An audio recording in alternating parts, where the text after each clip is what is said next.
tiba-tiba dari atas, aduh kenapa sih kalian tuh masak terus, capek aku liatnya gitu kan, beli aja lah beli. Terus semua orang di bawah gini, kok nggak ada hujan, nggak ada gedik, dia marah-marah. Tadi kan Bunda sendiri bilang ya kebobolan. Pas tahu awalnya rasanya kebobolan tuh gimana? Awalnya ya, kan yang pertama waktu lahir itu, waktu hamil biasa-biasa aja, nggak ada ngidam aneh-aneh. Yang kedua itu ngidamnya saya nggak bisa lihat orang masak. Jadi waktu yang pertama hamil terus lihat orang ngidam-ngidam tuh bagi saya tuh bohong. Karena saya nggak ada ngidam. Alah emang lo lagi pengen aja gitu kan, nggak mungkin lah aneh-aneh gitu. Terus yang kedua, itu saya orang baru mau masak di dapur. Ini true kejadian banget. Sakit kepala, terus bau. Terus mama gini, mama belum masak, baru pegang panci. Terus aku bilang, lebay. Oke, aku lebay. Aku kan nggak suka. Aku tuh anti mitos orangnya, nggak suka gitu. Sesuatu yang nggak bisa dijelaskan dengan akal pikiran, aku nggak bisa terima. Gitu. Real banget, eksak banget orangnya.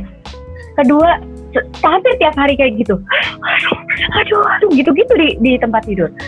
Wah, terus bener-bener, kejadian ya ternyata bener-bener ada yang model kayak gini. Dan itu aku gitu loh. Jadi orang sibuk-sibuk di dapur, aku di kamar jauh, nggak ada suara. Itu aku udah marah karena penciuman langsung berasa nih, orang baru niat masak aku udah tahu gitu. Oh marah. Yang ketiga, kita nggak ngecek apa-apa nih Mbak. Tiba-tiba dari atas, aduh kenapa sih kalian tuh masak terus, capek aku liatnya gitu kan, beli aja lah beli. Terus semua orang di bawah gini, kok nggak ada hujan, nggak ada gedik, dia marah-marah. Terus aku sendiri habis marah gini, kenapa aku marah-marah? Bener, aku kok gini banget gitu hormonnya. Sorry, udah masak aja gitu. Balik lagi kayak petasan gitu. Terus diem sendiri di kamar. Kenapa ya? Terus tiba-tiba mama masuk kamar. Lo nggak mau cek Mbak? Kenapa? Jangan lo hamil. Nggak mungkin deh. Ya juga jangan ya. Ya udah ngecek. Astaga, udah belum mau cek ke dokter nih ya. Positif. Udah positif. Gara-gara kebobolan tuh agak males-males ke dokter ngecek apa ini itu gitu. Ternyata maboknya berat. Terus pernah lagi ngumpul sama teman, kita biasalah jalan gitu kan, ngopi-ngopi sama teman, tapi saya nggak ngopi gitu, datang aja gitu kan. Tiba-tiba diare gitu, nggak ngapa-ngapain tuh diare, badan lemas gitu. Terus sakit Win, nggak apa-apa. Ikan, berak gitu kan. Teman-teman pun nggak ada yang tahu aku hamil, nggak ada. Jadi memang, aduh aku males gitu. Soalnya kalau dari kemarin baru lepas kayaknya yang kedua, baru lepas berita tentang kehamilan, baru lepas wawancara kehamilan. Terus yang ketiga udah hamil lagi, kok gue berasa kayak mesin pembuat bayi gitu kayaknya. Aku nggak mau orang tahu gitu. Bener, waktu itu kejadiannya seperti itu. Gue nggak mau ada yang tahu. Sampai ya udah bilang sama mama, nggak mau. Jadi begitu positif aja aku nggak mau ngomong gitu sebenarnya. Terus tiba-tiba pas pingsan dibawa ke dokter, mau dikasih obat kan. Mau nggak mau bilang lah sama dokter UGD, saya hamil. Teman-teman yang ngumpul, ternyata iya, jadi ketahuan kan pada udah. Terus jawabnya ngasal kan, berapa bulan? 1 bulan. Ya paling saya pikir telat 1 bulan gitu kan. Udah akhirnya suami yang segitu sabarnya marah juga akhirnya kan. Pokoknya terserah ya, saya nggak mau ngatur kamu, mau ke dokter terserah, mau ngelahirin terserah, atur sendiri. Udah kesel dia karena aku benar-benar nggak bisa dibilangin. Oke, fine. Yuk ke dokter malam ini. Habis keluar dari UGD ke dokter kandungan. Udah berapa lama? Mungkin 1 bulan, 1,5 lah dok. Begitu dicek, ngaco kamu ini udah 3,5 bulan. Oh, sorry. Jadi yang marah-marah itu tadi ya, sudah. Iya, itu lewat. Sudah.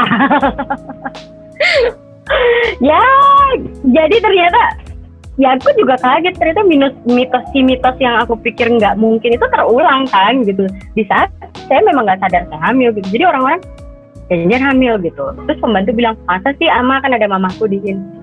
Soalnya yang kedua dia gitu. Oh ternyata bener ya, ada kayak gini juga gitu. Ada rasa ini nggak, sempat menyesal mungkin atau merasa bersalah gitu dengan anak kedua yang masih belum selesai breastfeed? Ada banget sampai sekarang karena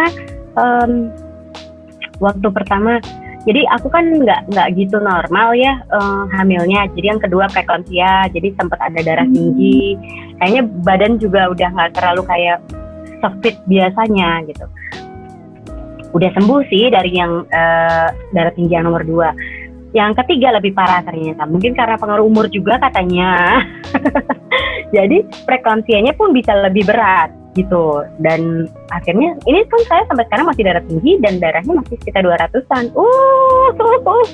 Scary. Tapi udah saya nggak mau pikirin.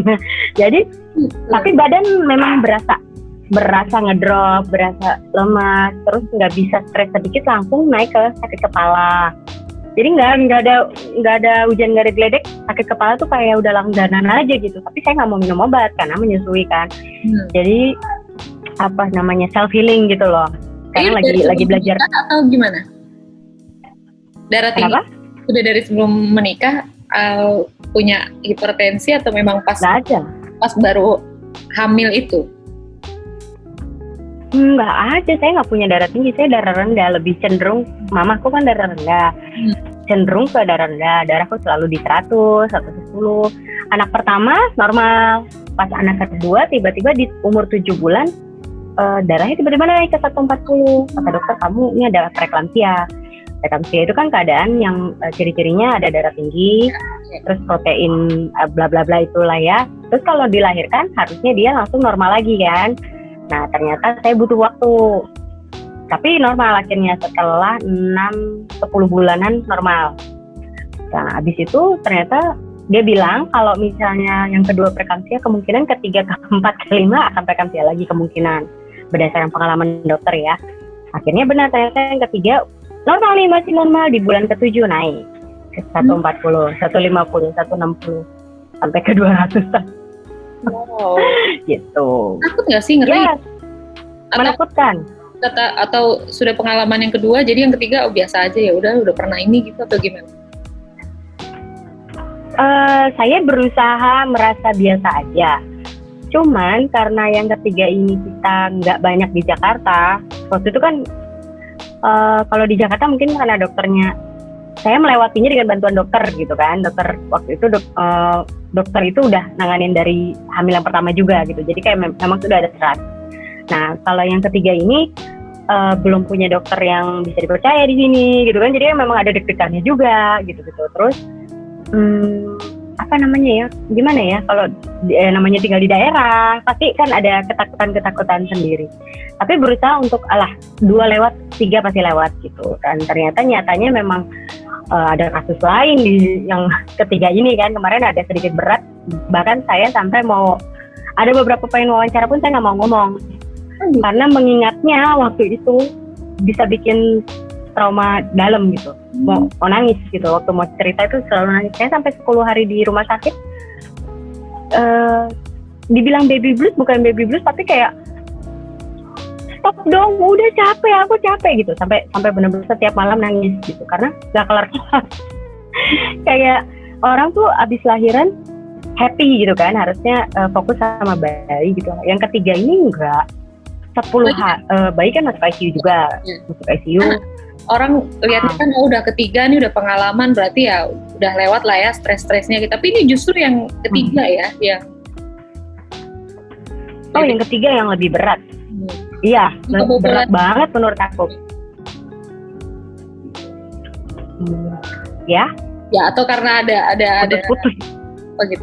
Atau karena ada ini juga, ada maksudnya dari awal ya kebobolan, terus jadi hamilnya juga ngidamnya yang lumayan cranky gitu-gitu ya. Jadi ke bawah sampai enggak sih, enggak ada. Enggak, bukan itu. Jadi pas kita kan dijaga terus nih. Begitu preeklam, kita ngomong sama dokternya, saya udah pernah nih preeklam, terus gini diperjelas. Cuman apa namanya ya, kita nggak pernah tahu. Maksudnya kan kalau mungkin apa ya, pilihan dokter kan beda-beda ya. Kalau kadang-kadang kita harus cari second opinion karena tiap dokter punya pikiran beda-beda gitu kan. Nah kalau yang dokter yang kemarin, waduh ini sudah terlalu tinggi, kita harus cut, kita harus sesar waktu yang di Jakarta. Nah yang dokter sini tuh kemarin aku sempat tanda tanya karena dok ini mau ditahan sampai kapan gitu, ini bahaya nggak, ini saya bahaya nggak, ini bayinya bahaya nggak gitu. Saya nggak gitu dapet jawaban, jadi hari demi hari tuh kayak nggak tenang gitu. Dan darah saya kalau waktu di Jakarta itu sampai 160 aja, 160, 170, terus kita lahir. Nah tapi pada saat lahiran itu sempat menyentuh 200 memang gitu. Jadi memang harus hati-hati kalau preeklampsia itu bisa tiba-tiba jedak gitu kan. Kan penyebab kematian juga nomor 2 terbesar di dunia sebenarnya. Nah yang ketiga ini saya deg-degan sendiri kan, ini mau sampai kapan gitu. Darah sudah 190, sudah ini, tapi didiemin terus. Jadi kayak setiap hari aku kayak mikir sendiri gitu. Akhirnya ya udah kan banyak doa aja ya, sudah memang minta sama Tuhan lah ya. Maksudnya kalau memang ini anak harus lahir, kasih tahu tandanya, waktunya. Kok kayaknya saya blank, dokter blank, kok kayaknya kita nggak tahu kapan harus lahir gitu. Sementara kita tahu anak dengan ibu preeklampsia itu nggak ada yang pernah mencapai 9 bulan. Itu belum pernah ada. Nah aku ini mau ditahan sampai kapan kan gitu ya, apakah sampai juga misalnya jangan sampai kenapa dulu kan, jangan sampai. Akhirnya waktu itu di 8 bulan ya Tuhan yang kasih jawaban gitu. Saya kontraksi sempat kontraksi, terus kata dokternya, karena saya orangnya pecicilan gitu kan, dia pikir kamu kemanjaan aja kali, kasih obat ini nggak ada ini kontraksi palsu tapi sakit ya, nanti saya kasih obat penahan rasa sakit ini. Loh, saya nggak segitu manjanya, saya pernah lahir normal loh, aku bilang gitu. Saya bukan yang kemanjaan harus sesar nggak mau sakit dan lain-lain. Ini sakit beneran, saya bilang. Dokter itu agak nggak percaya gitu. Apa mungkin memang belum pernah kejadian di sini kan, kita juga nggak tahu ya. Terus dia bilang pulang dulu. Saya nggak mau, feeling ibu. Saya bilang, nak kamu mau lahir atau gimana, nak kasih tahu mami, sampai kayak gitu benar-benar ngomong. Terus untung ada mamaku kan. Terus dokter bilang, tapi nggak bisa dirawat di sini karena bayi kamu masih kecil, masih 2 kilo. Kalau dilahir di klinik saya, nggak ada tempat bayi untuk ICU, bla bla bla segala macam. Jadi harus ke rumah sakit. Ya udah suami waktu itu masih di Singapura, masih dinas. Jadi ya udah saya rawat di Singapura. Saya rawat ke rumah sakit, aku bilang. Dan saya waktu itu baru pulang di Singapura, baru pulang check up. Sebenarnya mau persiapan lahiran di sana sebenarnya, tapi ya Tuhan berkata lain ya, dikasih tanda kontraksi. Terus saya bilang, kok kontraksinya makin kuat, saya yakin banget bayi saya mau lahir. Itu benar-benar ya boleh dibilang hampir nggak ada yang percaya loh. Dari jam 5 sore, jam 6 sore, jam 7, siapapun yang lewat, suster segala macam saya panggilin. Sumpah saya nggak bohong, ini saya yakin anak saya mau lahir. Tapi nggak ada apa-apa bu, ini kontraksi, bisa tolong diperiksa nggak? Saya minta-minta loh. Kata ini itu, terus jam 9 tuh, anak ini paling disiplin. Jam 9 malam selalu bergerak hebat. Paling disiplin di antara koko-kokonya. Kok isi nggak gerak? Aku bilang, ini anak saya kenapa-napa ini. Aku bilang, ini yakin ini anak saya kenapa-napa. Terus, mungkin tidur bu. Enggak, dia nggak pernah tidur jam segini. Saya hafal, saya ibunya. Aku bilang, oke deh dicek kan. Tapi aliran darah masih oke kok, semua oke dari pemeriksaan. Ya Tuhan, ini kok nggak ada yang percaya, tolong. Akhirnya jam 11 malam, pokoknya dari dokter apa gimana, pemeriksaan darah lagi apa gimana, benar, lahir emergency. Emergency, saya nggak tahu kenapa ya, pokoknya bener kan, anak saya mau lahir, aku bilang gitu kan. Mau saya mau apa terserah, pokoknya black anak gue mau lahir. Udah masuk meja operasi, jebret sesar, di tengah-tengah operasi, anakku kan udah nggak nangis, udah kurang oksigen, ya nggak nangis. Cepat dibawa. Udah deg-degan ibunya kan, tiba-tiba dokter ngomong, oh ternyata tadi tuh plasentanya sudah bocor. Santai ya. Thank you. Terima kasih informasinya. Ya itulah ya, maksudnya benar-benar. Jadi itu bayinya dibawa. Ya, disitulah saya. Jadi langsung ICU, langsung dokter. Untung dokter anaknya memang dokter anak yang saya udah pilih. Itu juga parah, saya teriak-teriak di jalan ya. Itu pas lagi dari lift ke mana, terus dia bilang, ibu dokter anaknya ini. Saya nggak mau, saya mau dokter Rizko. Kan memang di sini dokter anak-anak saya yang udah 1-2, kan kita harus punya dokter ya di sini, dokter Rizko. Saya mau dokter Rizko. Terus nggak bisa, dokter Rizko yang sudah pulang, ini sudah disiapkan. Nggak mau, saya mau dokter Rizko. Tapi harus dihubungin. Hubungin, tangan terus saya WA. Teriak-teriak lah itu sambil heboh ya. Aduh, suami aku di sana. Lahiran tuh heboh ya. Lahiran itu heboh gitu. Itu sumpah heboh banget. Jadi kayak apa ya? Aduh, kayak jadi kita mau siapin sendiri, kalau bisa gue lahir sendiri dan gitu. Udah akhirnya si dokter, karena kemarin memang sudah, dok tolongin ya anak gue karena gue preeklam lagi, kan nggak mau, pasti anak gue kecil nih, karena setelah dicek kan kayaknya kecil. Benar lahirnya 2, ternyata enggak, 2,4 lahir, tapi terus karena masuk ICU jadi sempat 2,1. Sebenarnya lebih kecil yang nomor 2 loh. Nomor 2 itu lahir cuma 2,1. Keluar rumah sakitnya 1,9. Iya. Oh. Memang ini ya, hamilnya kecil gitu. Dari bayi-bayi preeklamsia memang kecil. Jadi akhirnya kan tuh hafal mati yang namanya preeklamsia gitu. Jadi ternyata preeklamsia itu ibaratnya tuh kayak cacat plasenta gitu loh, Mbak Cuti. Jadi memang dari awal bukan salah kita, bukan salah bayi gitu. Ya. Jadi si jabang plasentanya berkembangnya kecil, sempit. Jadi dia nutrisi nggak begitu bisa masuk, darah juga nggak bisa masuk. Ibunya jadi kena hipertensi gitu.